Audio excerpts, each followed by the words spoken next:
이렇게 아름다운 섬 제주도에서 발표할 수 있는 영광의 자리를 마련해주셔서 감사드리고요. 이렇게 갑작스럽게 발표를 하게 노고해 주신 감시각계 어떤 분 있습니다. 자, 그러면 인천소방본부에서 지금은 감사 담당관에서 근무하고 있습니다. 이신우입니다. 반갑습니다. 그러니까 저도 화재조사관을 한 15년 정도 하다가 이제 진급하고 이제 다른 보직으로 이제 하다 보니까 여기까지 하게 됐는데요. 이렇게 오래간만에 전국의 조사관님들 앞에서 이렇게 발표하게 되니까 저도 이런 발표 한 전국대 한 6번 한 것 같아요. 그동안 굉장히 뛰어난 일이었죠. 6번이면.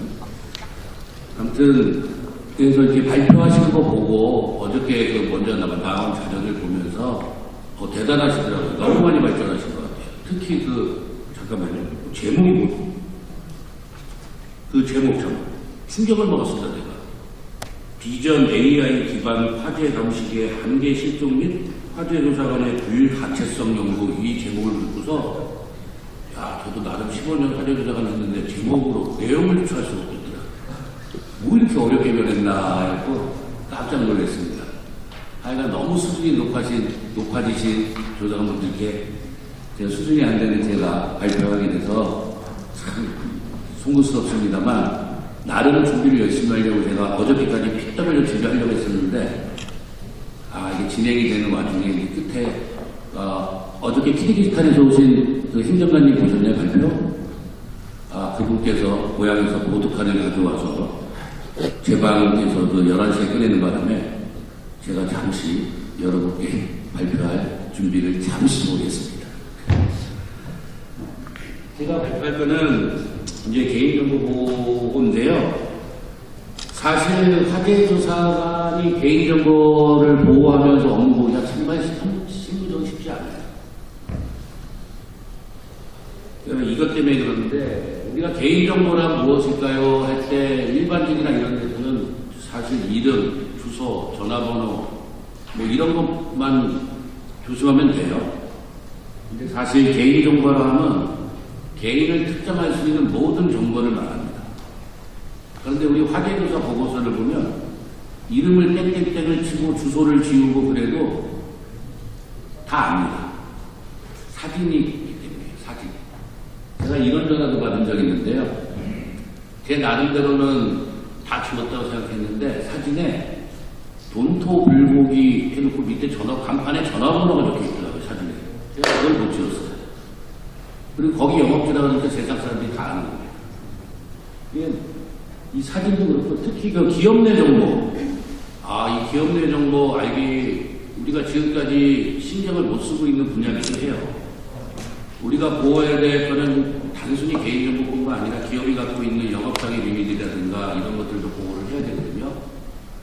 예를 들어서 제가 여기서 업체 이름을 밝힐 수 자동차 회사가 인천에 하나 있어요. 어차피 다 아실 텐데 그 자동차 공장에서 그 미션 하부 케이스 뭐라 그러죠?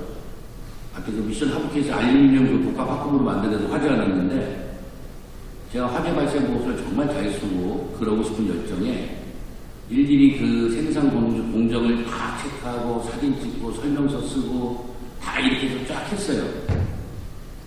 그리고 나서 이제 거기도 보험 처리해야 되고 안전대책을 세워야 되니까 그 업체에서 자동차 회사에서 가져갔는데 정보공개 청구권으로 해서 가져갔는데 그리고 저한테 다시 옵니다. 그 생산 공정 라인이 자기네들 회사들이 20년 넘게 많은 노력을 기울인 노하우래요. 노하우가 직접된 생산 라인이고 방법인데 너무 이게 자세하게 사진까지 설명해서 들어있다. 이거 보호할 수 있는 방법은 없냐. 그때만 해도 없었고 지금은 있는지 모르겠습니다. 그래서 제가 보고서에다가 밑에다 적습니다. 상대방이 정보 제공을 하는 걸 동의하지 않으니까 정보공개 청구권이 들어왔을 때 빼야 될 부분들 이렇게 표시를 해줬어요. 왜냐면 제가 다른 데로 발령이 나면 다른 분들이 와서 이제 정보공개 청구권 하면 그냥 줍니까? 그냥 줄까봐. 그래서 표시를 했습니다. 많아요, 생각보다. 지금은 에너지 솔루션이다 해서 리튬이온 배터리가 자동차 그거 만드는 게 그렇게 분할했습니다만 옛날에 LG전자에서 했었어요. 인천에도 있었는데 그 실험하다가 그게 화제가 났거든요. 그래서 제가 그걸 분석하려고 데이터도 받고 이게 림프 현상도 일어나고 별거 다 있네 이렇게 했는데 또 전화 옵니다. 이번엔 법무팀에도 전화 와요. 그래갖고 제가 그때 취한 방법은 사진 하나에다가 비공개 이렇게 해놨거든요. 근데 그 너무 개인적인 방법으로만 좀 이루어지고 있다는 생각이 들어요. 근데 여러분들 하실 때 개인정보뿐만 아니라 기업 내 정보, 숫자로만, 글로만 얘기하는 것뿐만 아니라 사진으로 측정될 수 있으면 위험하다는 것도 그 정도는 알고 계시는 개인정보 유출과 노출, 이제 두 가지 단어를 쓰는데요. 여기 보시면 이제 유출은 뭐 외부로 빠져나가는 거고, 노출은 타인이 볼 수 있게 해놓은 건데, 사실 큰 의미는 없습니다. 만약 문제가 생기면. 이게 수사실무에서는 유출과 노출이라는 개념은 이제 의도성의 정도, 고의와 중과실과 경과실, 뭐 그런 것들을 구분하는 단어로도 쓰시는 분이 있어요. 그렇게 쓰시는 분이. 하지만 결국은 개인정보 유출은 결과 중심입니다. 개인정보가 유출돼서 어떤 일이 벌어졌냐에 따라 법적 책임이 발생할 수가 있어요. 뭐 유출이냐 노출이냐 개념. 근데 만약에 우리가 이런 일이 벌어져서 혹시 감사실이나 어디 가서 쓸 일이 있으시다면 개인정보 유출이라는 단어보다는 노출이라는 단어를 쓰시는 것도 제가 권장을 드릴게요. 어떤 분은 이 두 가지로 그렇게 구분하시는 분도 계십니까? 하여간 모두 심각한 문제고 법적 책임이 발생할 수 있다는 사실 정도만 알고 계시면 될 것 같아요. 제가 아까 이건 그냥 너무 시간 관계상 이제 기억나는 게 하나 있는데요. 사진 때문에. 그 장애인이었어요. 애가 장애인이어서 항상 어머니가 일을 나가시고 오면 보호자가 데려다 주고 하면은 애가 밖에 나가서 돌아다니서 집을 못 찾으니까 문을 잠가 놓으셨어요. 근데 그 엄마가 이제 퇴근하시기 한 1시간 전쯤, 애가 이제 무슨 전자기기 때문에 화재가 나고 연기가 나고 도망가다가 잠가놓은 문을 탈출하지 못해서 화장실에서 사체로 발견됐었는데요. 그래서 제가 이 사람은 바라기 전에서 죽은 게 아니라 탈출하다가 죽은 건데 사진을 이렇게 자세히 찍었습니다. 근데 세상의 모든 부모님, 특히 엄마들이 그러듯이 자신의 자식이 죽으면 그냥 이런 변을 당했다, 이런 식으로 생각하시는 분이 많습니다. 스프링클러는 왜 안 켜졌냐, 뭐냐, 뭐 말씀 안 해요. 그러면서 그걸 설명하기 위해서 제가 이제 화재 발생 보고서를 사진 찍은 거, 아이 사진 찍은 거 보여주면서 이렇다, 연소에 머릿결부터 이렇게 하는 거, 뭐 이렇게 해서 다 보여주면서 설명을 해줘서 가시는데 이러시더라고요. 사진에서 우리 애가 너무 처참하게 보인다? 너무 그렇다. 이거 다른 사람들 볼 수 있는 거예요? 아니, 못 보죠. 어떻게 봐요? 그랬어요, 제가. 그리고 나서 얼마 뒤에 보험회사로부터 이제 정보공개 청구가 들어요. 그 제 부사수가 그냥 다 줬어요. 그 사진까지 포함해서. 그래갖고 제가 부랴부랴 뭐라 그러고 보험회사에 전화 걸어서 다시 회수하고 사진 다 삭제하고 다시 보내는 작업을 했거든요. 그리고 나서 화재 발생 보고서를 수정을 하는데 애 사진 한 장 한 장 그렇게 하나하나에다가 다 빨갛게 비공개 다 체크해놨습니다. 저 한 수십 개 적어놨어요. 제가 없을 때도 누가 실수하지 말아요. 그렇습니다. 이건 뭐 기본 수칙은 다 아실 거예요.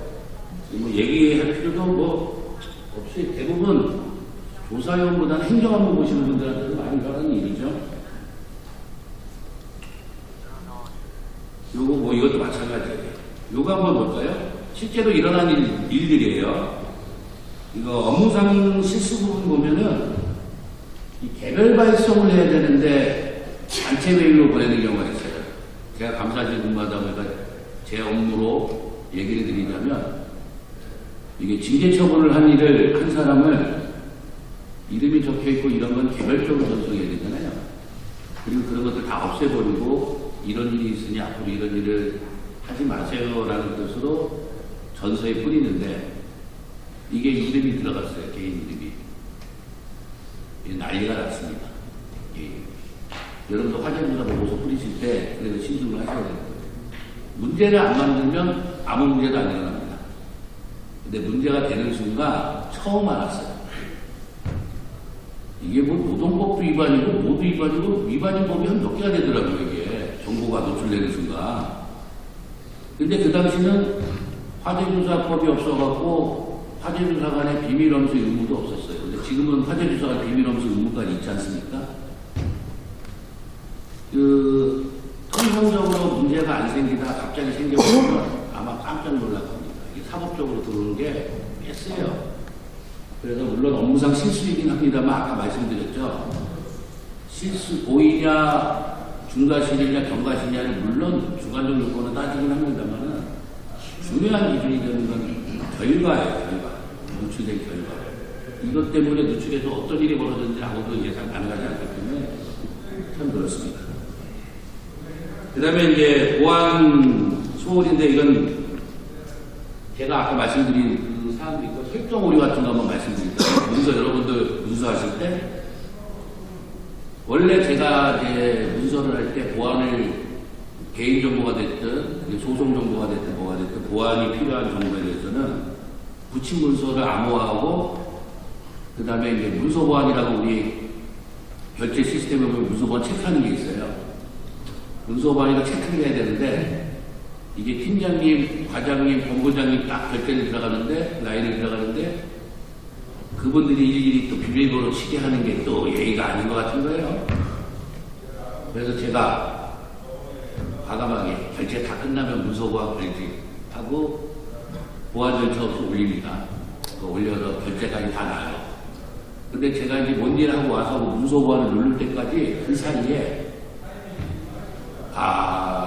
여러분들이 얘기하는 이런 게 그런데 뭐 징계든 뭐든 사건에 관련돼 있으면 촉각을 곤두세우고 있는 분들이 있어요. 개개인들. 그러니까 제가 본부장님 결제를 올려서 결제가 나올 때까지 10초, 20초 이내에 그 문서를 봐요. 보고 빼요. 그래가지고 엄청 욕을 많이 먹은 적이 있어요. 그래도 지금도 현실적인 문제하고 이렇게 문제인데 우리가 이렇게 설정을 해놓으면 그렇다고 안 나가는 건 아닌데 개인의 책임, 리스크 팩터를 분산 차원에서는 암호화라든가 문서 보안이라든가 이런 부분들을 좀 생각해볼 여지는 충분히 있습니다. 특히 제가 이 부분에서 말씀드리고 싶은 게 화재 발생 보고서 제가 하나 체크했었잖아요. 우리 정보공개 처분권에 보면 제3자 동의 절차라고 있어요. 그 제3자 동의 절차가 이제 정보공개 청구가 들어오면 이제 제3자한테 줘도 될까요? 하고 물어보는 건데, 안 줘도 된다 그러면은 이제 안 줘도 되거나, 가능하면 그 위원회에다 가야 됩니다만, 그걸 화재조사 과정에 아예 제3자에게 물어볼까? 이런 생각을 한 적도 있고, 그래서 몇 번을 그렇게 했어요. 아예 당신네 공장에서 이런 거 내가 했는데 제3자가 정보공개 청구를 하게 되면 어떻게 생각하느냐? 난 절대 안 된다. 그러면은 그런 거에 한해서는 암호화를 걸고 문서 보안을 거는 건 어떨까?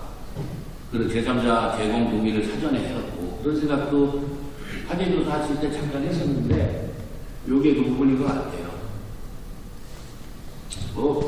노출이었으면 아까 말씀드렸듯이 실수해서 나갔을 때 즉시 전화해서 회수했거든요. 문제가 되면 끝도 없이 문제가 됩니다. 개인정보는. 제가 조사 어떤 것도 문제가 되냐면 이혼하신 분들 같아요. 빌라 반지하에서 화재가 났는데 반지하에 이제 사진을 찍잖아요. 근데 쓰레기가 거실에 쓰레기가 이만큼 많아요. 아주머니가 사시는. 정말 기절하고 사세요. 어쨌든 저는 사진 찍었는데 나중에 그 아주머니가 뭐라고 쫓아옵니다. 전 남편이 정보공개 그 집이 많이 권리관계가 있었나 보죠. 정보공개 청구권을 했더니 집안 꼴이 뭐냐고 난리 싸움이 났대요. 개인적으로 자기가 더럽고 안 사람으로 낙인됐다고 그럴 수 있냐고 그걸 쫓아왔거든요. 그때 우리가 문제가 됐다는 게 도대체가 보호해야 될 개인정보의 범위가 어딘가. 개인의 사적 공간, 프라이버시 공간이라는데도 우리가 좀 더 보호를 해야 될 대상을 여겨야 되는가. 그런 부분에 대해서 좀 생각을 많이 했었어요. 이런 거 보면서. 이것까지는 일반적인 제가 얘기를 해보고요. 제가 감사단장이 있으면서 이제 실질적으로 화재 조사하면서 개인정보 보호하고 안에서 수사나 법원 판례나 뭐 감사나 이런 것에 대해 사례가 없을까 하고 열심히 찾아봤는데 사실 화재 기소점은 거의 없어요. 거의 없고 경찰청이 좀 있더라고요.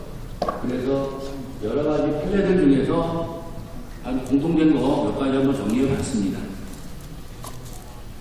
이거 보시면은 그 수사할 때죠. 목적의 제공이라는 말이 있어요. 목적의 제공. 이게 또 관장할 말입니다. 뭐 역시 CCTV 그 설치 목적과 무관하게 다르게 사용되는 거.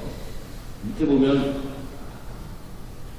제가 CCTV 영상 같은 거 할 때 다른보다 경비원 아저씨가 나이가 너무 드셔서 제가 컴퓨터 조작해갖고 제가 다운받거나 그거 동영상해갖고 이게 제가 카메라를 찍어서 갖고 오는 경우가 있거든요.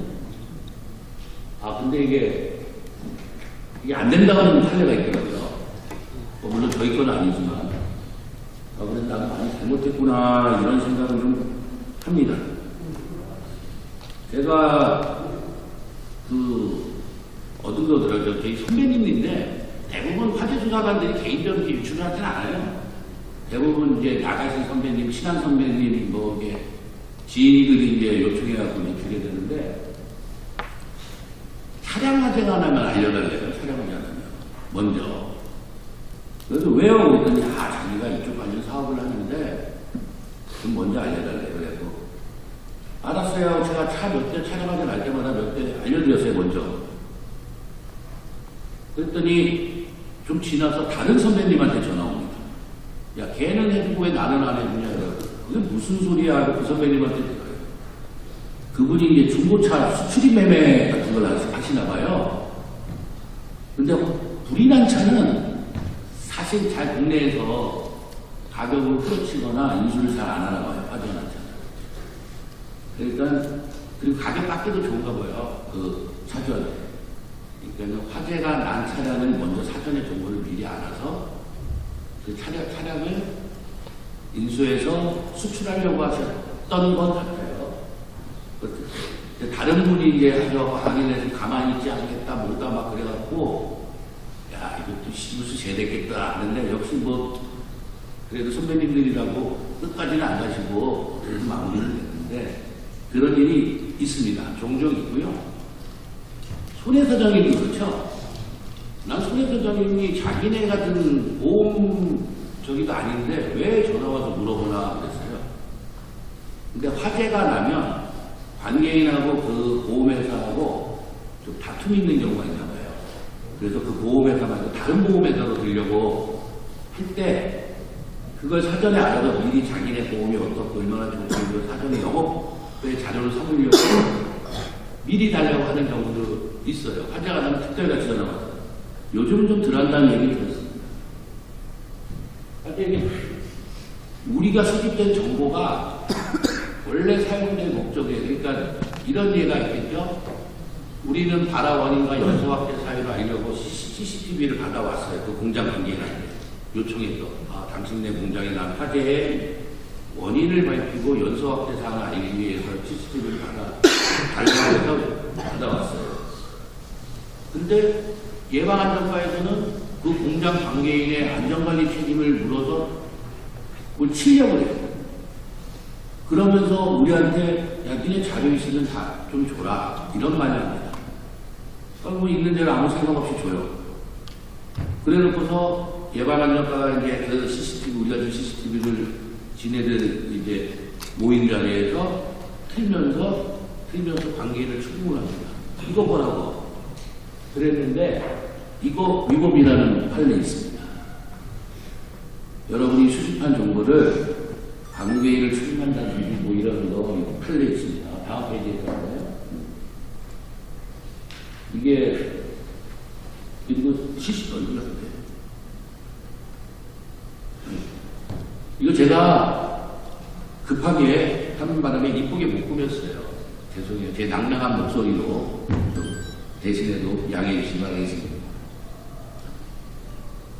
한결같아요. 이게 그 판례에서 나타난 법리들을 우리 업무 실무에다 적용을 해보면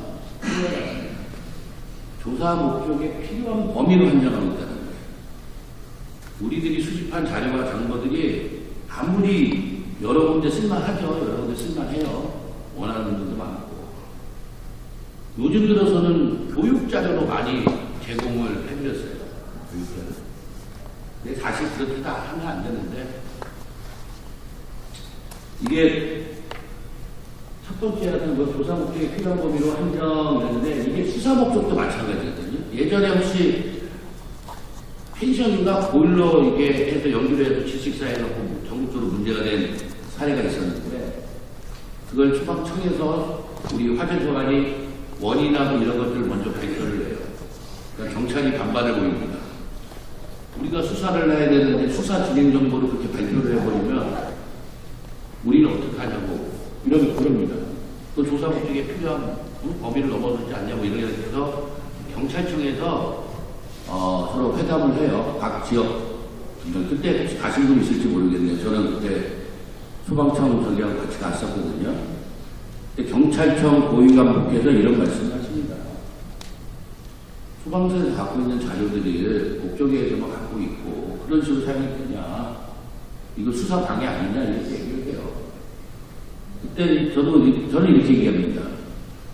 물론 수사 목적에 갖는 공익도 있지만 그 원인을 빨리 전국에 알려서 사건이 다시 재발을 방지하는 공익도 중요하다. 공익 대 공익이 충돌했을 때 어느 게 더 우선하느냐.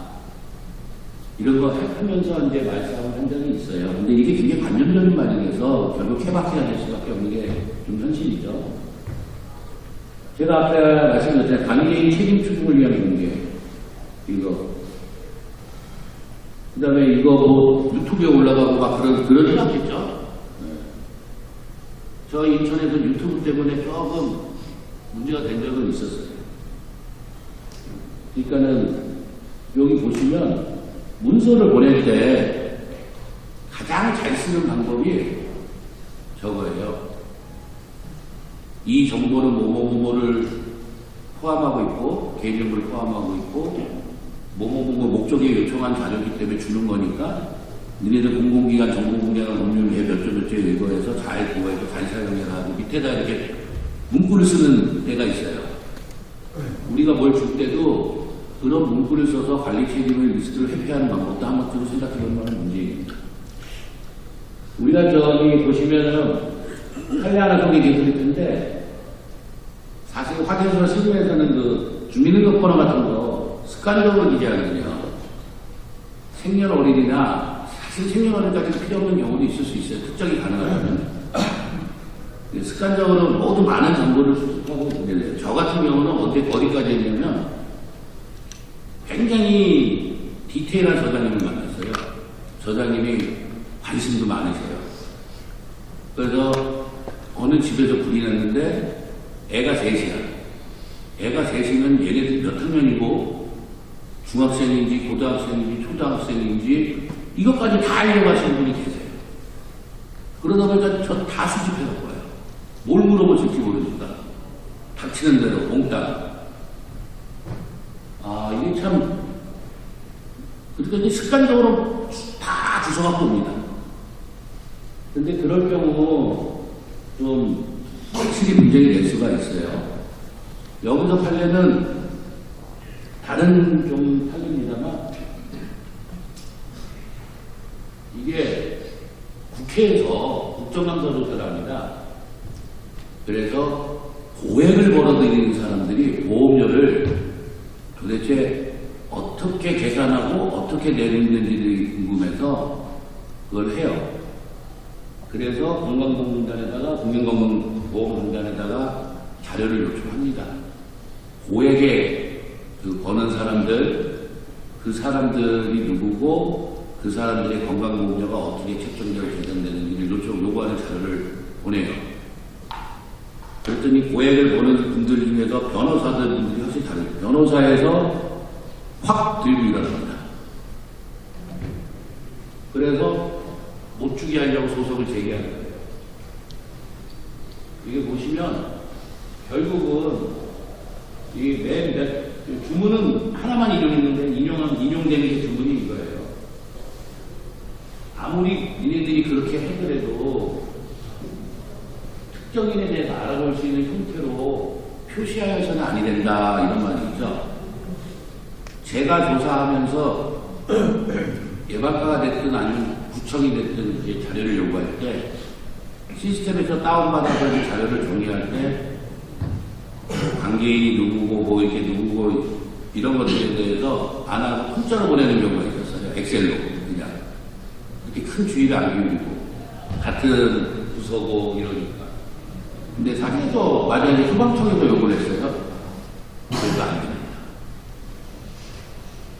목적의 범위 발화요인도 소분류까지 가면 사실은 특정이 가능해서 위험할 수도 있다는 것도 있어요. 공장용 집합화시키는 것도 필요해요. 집합비용. 지금 현재 그 드론도 맞죠. 아까 드론 많이 하시는데 드론이 잘못하면 개인정보뿐만 아니라 정보 침해 행위가 될 수가 있어요. 그래서 드론을 갖다 막 찍을 때는 반드시 적당한 정보 처리 방식을 갖춰야 돼요. 무작정 띄워서 무작정 도로락 찍어버리면 위법입니다. 그거에 대한 고민 없이 자꾸 드론 외치는 것도 문제예요. 드론으로 찍은 동영상 정보를 우리 관공서가 알려면 집합된 정보로 처리돼야 돼요. 개별적인 정보로 인식해서 처리돼서 데이터를 갖고 있으면 안 됩니다. 그냥 왔다 하고 드론 확 띄워서 확 찍어버리면 안 돼요. 특히 군사구역이라든지 그런 거에 대한 고민도 좀 하셔야 됩니다. 개인정보 같은 것도 있고요. 요거는 우리 화재 감식학회에 계시는 어떤 분께서 아마 기고를 내신 것 같아요. 그 기고를 하셔갖고 어떤 말보다도 이 기고 칼럼 한번 읽어보시는 게 훨씬 나을 것 같아요. 이거 말고 제가 칼럼으로 한번 보여드릴게요.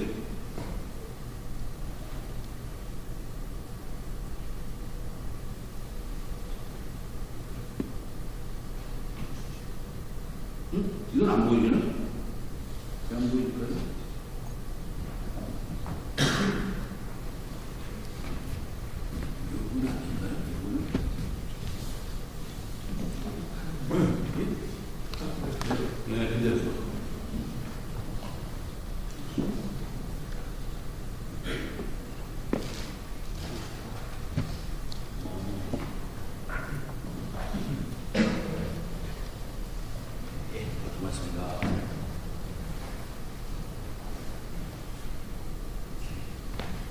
심사가 정리되려면 아직도 시간이 많이 필요할까요? 사실 여러 가지를 이렇게 얘기하고 준비하고 하는 과정에서 이 기고 칼럼을 보게 됐는데요. 한 번쯤은 만약에 제가 이걸 발표하게 된다면 이걸 쓰신 기고 칼럼을 같이 읽어보고 보는 것만으로도 이 목적은 달성될 수 있겠다 이런 생각을 좀 듭니다. 김일보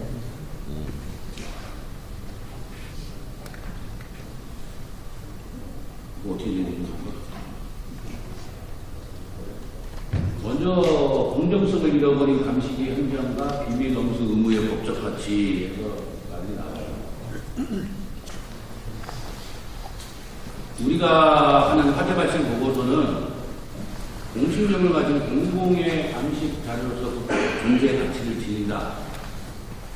이들이 작성하는 화재조사 보고서는 90억에 달하는 보험금 지급이나 민형사사 판결의 핵심 지표가 된다. 그러나 여기 좀 줄이면 제가 아까 말씀드렸던 거 손해사장인이라든가 이런 데다가 제공하는 사례가 빈번하게 되고 있어요. 그래서 심각한 위기에 직면했다. 이러한 정보 유출은 그 상대방의 법적 방어권을 초침해하는 중대한 범죄 행위다. 이겁니다. 사실 제가 조사할 때는 이렇게까지 인식은 안 하고 사실 제 선생님이면 잘 드리고 그랬었는데 이렇게까지 인식을 해야 되는구나. 중대한 범죄 행위로서도 인식을 해야 되는구나. 이런 생각을 하게 됐어요. 우리 법률 제30조 화재수사관들의 그 비밀 엄수의 의무 있죠? 3년 이하의 징역 또는 3천만 원 이하의 벌금에 처해진다. 3천만 원 이하면은 공소시효가 몇 년이죠? 한 5년 정도, 6년인가 10년인가? 저는 조사를 안 한 지 한 5년은 지났으니까 제가 한 거는 다 공소시효가 지난 겁니다. 어디가 신고하지 않으셔도 돼요. 근데 확실히 많이 세지고 있어요. 특히 저희들도 방사할 때 개인정보 처리하는 게 훨씬 더 세지고 있는데 SK라든지 쿠팡이라든지 이런 사고가 일어나고서부터는 개인정보 보호라든가 이런 부분에 대한 인식이 지금 굉장히 확대되고 그러고 있어요. 권리는 죽여버리겠다 뭐 이런 식으로 가고 있습니다.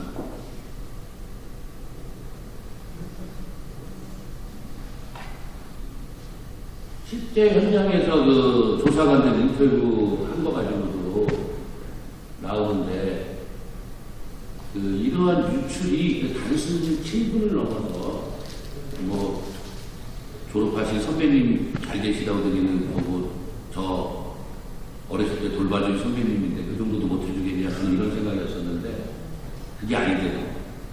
특정 보호업계에 유착관계를 비출 수가 있다. 다른 사람 보기에는 나는 그런 생각이 아니더라도 다른 사람이 보기에 그럴 수 있다. 전충적인 겁니다. 이거는 뭐 특정인을 언급하는 건데 빼죠. 저거는 사건이 있습니다. 검색하시면 나올 거예요.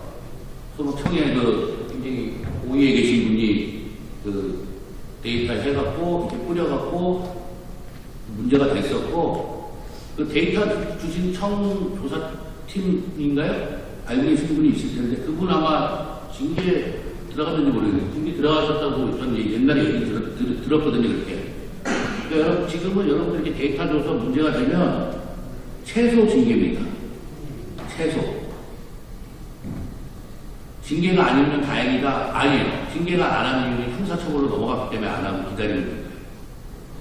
지금 제가 말씀드리는데 최소 징계입니다.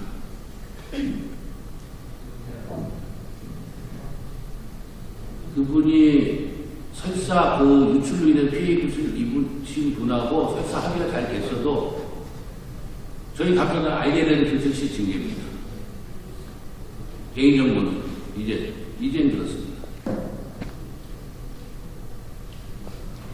고위지식인 분은 제가 잘 알지 못해서 특정할 수 있는 분은 얘기를 하는 건 아닌 것 같아서 그 부분을 빨리 넘어갈게요. 기술적 보안과 제도적 방침망이 있는데 저는 화재 발생 보고서 정보 공개 자체를 제한적으로 아예 만들었으면 좋겠어요. 이렇게 전면적인 이렇게 개인정보하고 연관되거나 기업의 정보랑 연결되어 있는 정보들이 진짜 많이 들어가 있는 게 화재 조사 보고서인데 이걸 어떻게 정보공개 청구권에 대상으로 삼아갖고 아무나 신청하면 아무나 받을 수 있게 해놨는지 화재에 관한 대략적인 기본적인 정도, 화재 증명을 주는 수준이 아니고 다 달라면 다 줘야 되죠. 이건 좀 문제가 있지 않나 저는 생각하고 있어요. 개개인의 주의력도 한계가 있거든요. 제가 아까 말씀드렸다시피 제가 보낸 사진에 들어가 있는 간판에 그 조그만데 전화번호가 있을 거라고 누가 생각했겠어요. 개인의 주의력에도 한계가 있는데 화재 발생 보고서는 너무 많은 정보를 갖고 있다. 그래서 저는 다른 시스템 이 부분에 대해서 화재 발생 보고서의 정보 공개 청구의 내용을 다소 제한적이고 특히 사진은 아예 원칙적으로 안 하는 방향 쪽으로 하고 시스템을 통해서 보더라도 보게 되고 좀 그런 것들을 만들어야 된다고 생각하고 있습니다. 하여튼 이제 자리에 다 오신 걸로 봐서 과정이 끝난 것 같으니까요. 이런 기술 칼럼 제가 보여드리는 이유는 이거 굉장히 잘 써있더라고요. 그래서 마무리 결론으로서 칼럼으로 배신하고요. 제가 말씀드린 건 어떤 대책을 말씀드린다기보다는 우리가 어쩌면 좀 다소 강도를 낮춰서 생각했던 개인정보 보호라든가 공공기관 정보에 관한 의무가 이제는 꽤나 중하게 다가오는 시대라는 거 다시 한번 생각할 수 있는 계기가 되기를 바라겠습니다. 그럼 이상으로 발표를 마치겠습니다. 고맙습니다.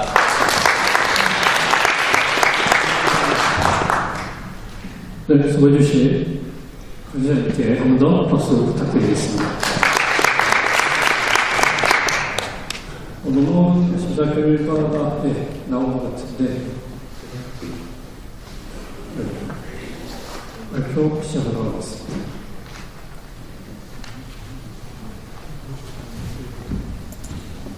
네, 여러분 대단히 수고 많으셨습니다. 저는 편집의장 맡고 있는 한국대학교 장호정입니다. 오늘 발표하신 별 세 분 대단히 수고 많으셨고요. 또 끝까지 이렇게 발표를 경청해 주신 저희 회원들분께도 감사를 드립니다. 발표는 저희가 집계를 해가지고 좀 이따가 이제 그 발표를 해서 시작을 할 거고요. 제가 이 자리에 꼭 한번 여러분하고 좀 같이 꼭 말씀드린 내용이 지금 논문을 지금 투고하셨는데 지금 그 논문 점수가 한 70 정도 지금 배정이 되어 있는데 논문 투고하실 때 몇 가지 좀 주의사항이라 그럴까 좀 영점을 고려해 주시다라는 내용이 좀 있어서 그 내용을 잠깐 말씀드리겠습니다. 우선 논문 내용의 충실도하고 독창성, 새로운 내용, 기존에 발표되지 않은 내용이 대단히 중요하죠. 제일 중요한 사항이고 그 다음에 논문을 작성하실 때 형식이 중요합니다. 예를 들어 요약, 서론, 시험 방법, 연구 결과 및 도착, 결론, 참고문은 이렇게 이런 순으로 좀 발표를 하시는데 특히 참고문은 작성하실 때 저희 학회에서 논문 투고할 때 규정된 형식이 있습니다. 양식이. 거기에 반드시 맞춰서 해 주십사라는 말씀을 드리고 또 하나 가급적이면은 저희 문헌에 있는 내용, 저희 저널에 나와 있는 문헌에 있는 참고문을 인용을 해 주십사 하는 그런 말씀을 꼭 좀 드립니다. 왜냐하면 인용이라는 게 대단히 중요합니다. 학회 저널에 품질을 올리기 위해서는. 그 말씀을 좀 드리고 그 다음에 이제 그림을 보니까 대체적으로 해상도가 많이 떨어지는 그림이 많아요. 그래서 그림을 이렇게 사진 찍고 하실 때 해상도가 높일 수 있는 그런 방법을 좀 강구해 주시면 하고 부탁드리고요. 그 다음 또 하나는 논문을 꼭 뭐 이렇게 화재의 그런 실험이라든가 좀 재료에 대한 어떤 특성 분석이라든가 이런 것도 중요하지만 예를 들면 화재 예방 방안이라든지 그 다음에 화재 방지 시스템이라든지 방지 정책이라든지 그런 또는 어떤 시스템 제도와 시스템에 대해서 이런 리뷰 논문도 중요합니다. 여러분 혹시 좋은 아이디어가 있어요. 꼭 실험을 해가지고 나온 결과를 가지고 논문을 투고하고 하는 것도 중요하지만 어떤 아이디어 이런 내용을 좀 이렇게 리뷰 형태로 이렇게 논문을 실어주시는 것도 대단히 중요한 내용들이거든요. 그래서 그런 것들도 여러분 많이 관심을 가지시고 리뷰 페이퍼라고 그러는데 그런 쪽도 좀 많이 좀 투고를 해주시면 고맙겠습니다. 어쨌든 뭐 논문 저희들이 많이 좀 여러분들 항상 좀 관심을 가지시고 많이 내주시면 저희도 열심히 이렇게 또 여러분들 도움도 드리고 또 논문 쓰는데 또 필요하다면 저희 학교로 연락 주시면은 편집위원이 있으니까요. 편집위원회에서 논문 쓰시는데 또 도움을 드리도록 그렇게 하겠습니다. 혹시 또 부정한 패턴 같은 것을 저희들이 도와드릴 수 있으니까 좀 그런 식으로도 좀 많이 좀 서로 협의를 해가면서 논문을 하고 물론 논문 심사할 때 전혀 이거는 아니고 브라이트 심사입니다. 전혀 뭐 이게 심사위원 풀에서 이렇게 인위적으로 이렇게 해서 논문을 심사하기 때문에 저희들이 오늘도 뭐 공정하겠습니다만 논문 심사 자체도 아주 공정하게 이렇게 진행을 하고 있다는 말씀을 꼭 드립니다. 예, 어쨌든 오늘 이렇게 끝까지 남아주셔서 이렇게 많은 관심과 또 경청해 주셔서 감사드리고요. 아마 내년에도 역시 또 이런 발표가 있고 또 논문의 심사가 있으니까 내년에도 더 좋은 논문, 더 알찬 내용으로 여러분 다시 만나뵙기 위해서 기대하면서 오늘 대단히 수고 많으셨습니다. 네, 회장님 감사합니다. 네, 수고하셨습니다.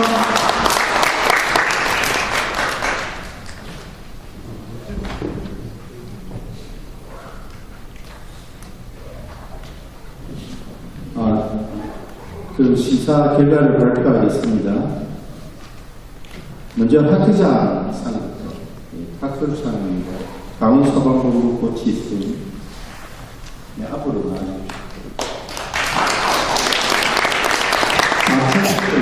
나와주십시오. 다음 충남 공주소방서 서형원님, 경남 고려소방서 이우선,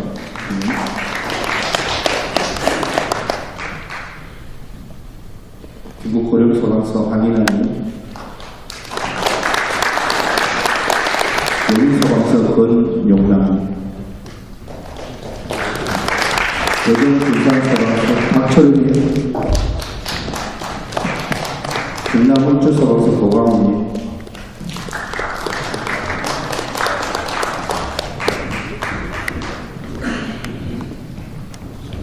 학회장님,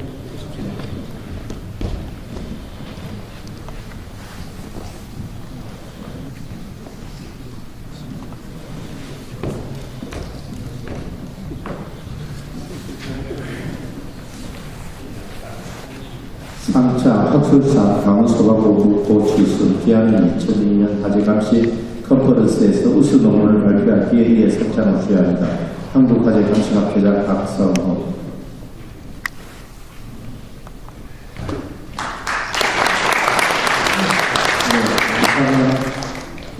호급 지갑입니다.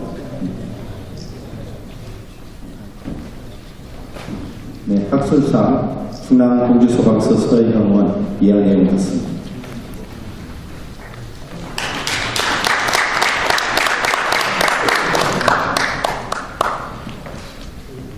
학술상 경남 거제소방서 이부성 이하 내용 같습니다.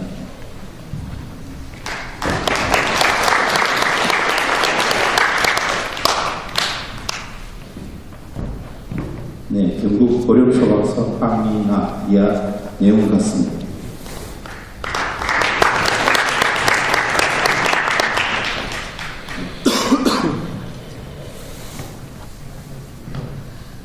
경기 용인소방서 권용남 이하 내용 같습니다.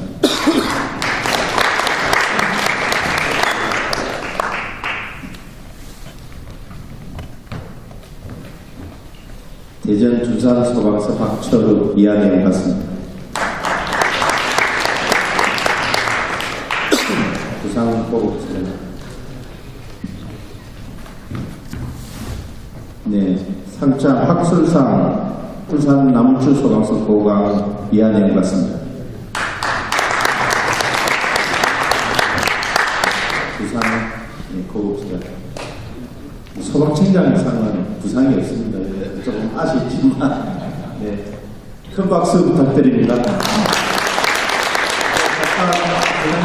기념사진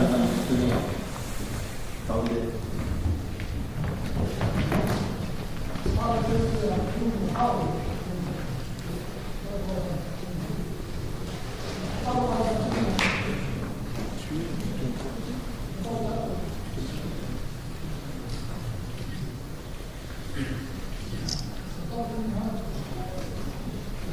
무슨 파이팅 합니다. 파이팅.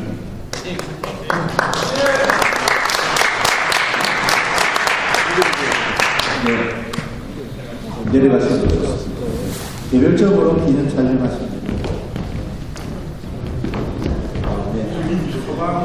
소방청장은 소방청에서 상장이 발급이 안 돼서 저희가 다음에 바꿔드리도록 해드리겠습니다.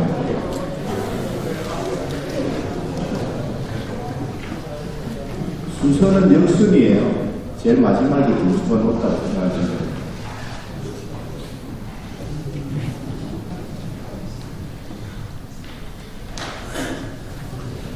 발표 발표하겠습니다. 충남 서천 소방서 박경규. 네, 앞으로 나와주시죠. 소방사는 기술원 반준화 님, 다음 경북 성주 소방서 이현우님, 전국 소방본부 최동훈님.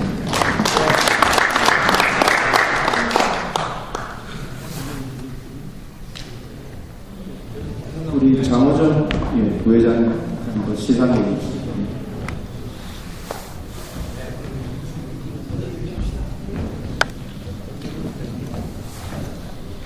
네, 상장 장여사 충남 서천소방서 박경규. 기아는 2002년 국제화재 감시 컨퍼런스에서 우수 논문을 발표하기에 이에 상장을 수여합니다. 소방청장 김성영.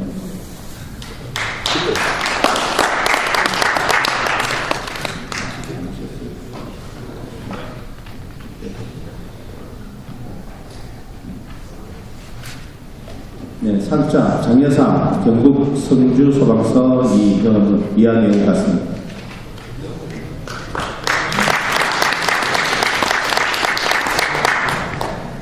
상장 장여상 전북 소방본부 최봉 이한영 같습니다. 네, 다음 김영수. 꽃다발 전달하겠습니다.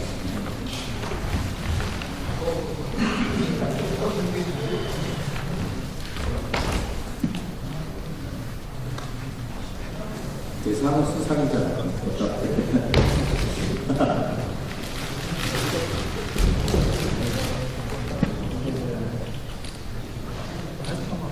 예, 화이팅! 화이팅! 네, 축하드립니다.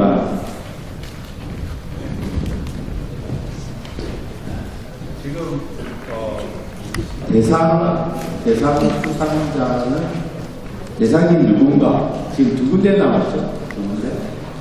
네, 따로 하겠습니다. 네, 시상은 우리 최창걸 부회장님께서 해주시고 대장님은 대상하겠습니다. 예. 우수상 부산 항만 소방서 회장님.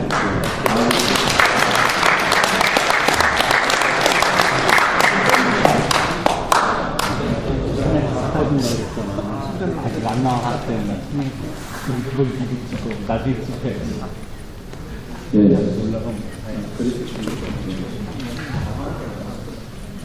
우수상 부산 항만소방서 허정필. 기한은 2002년 국제화재 감시 컨퍼런스에서 우수 논문을 발표하기에 이에 상장을 수여합니다.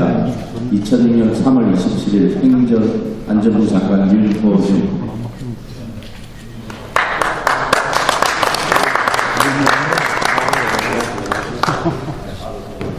근데 이런 경우 처음 해봤어요.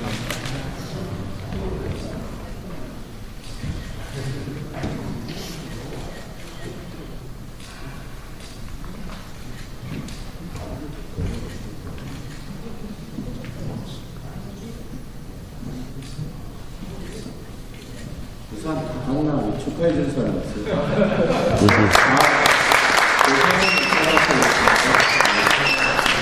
대상은 뭐 미리 준비하고 있는데 앉으세요. 안 줍니다. 대상이 아니라 최우수상이네요. 죄송합니다. 최우수상 대구 소방본부 이충희.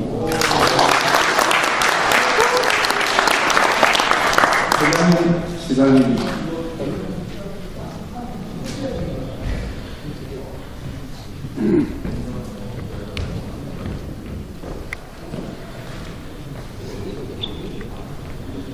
상장 최우수상 대구 소방본부 이충희. 기한은 2006년 국제화재 감시 컨퍼런스에서 우수 논문을 발표하기에 이에 상장을 수여합니다.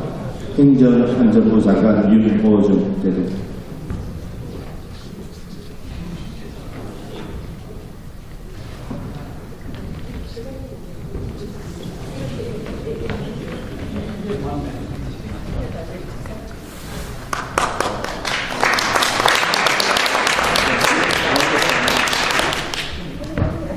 가운데까지 밀어. 아, 트로피 황금 도금이 불꽃 모양의 트로피. 네, 축하드립니다.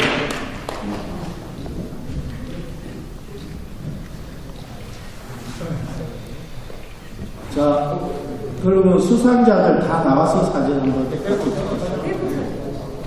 대구부터. 대구부터.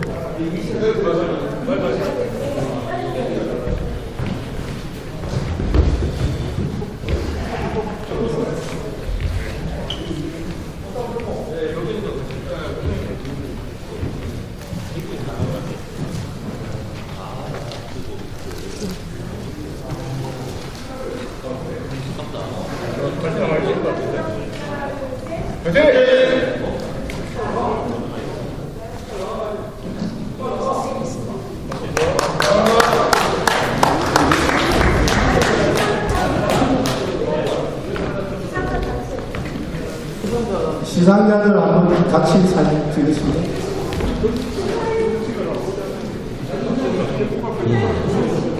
아니, 자유롭게 찍으시죠. 그냥 바쁘죠. 경부 빨리 나와, 경부. 빨리 나와, 경부. 12시 넘었네.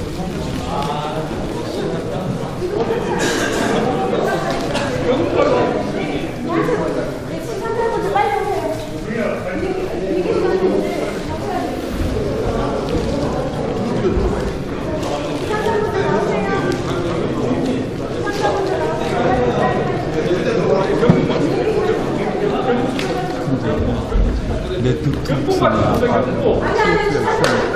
공식을 보냈나 못 받았어. 그린 놓고 그러니까 왜가 희한하다.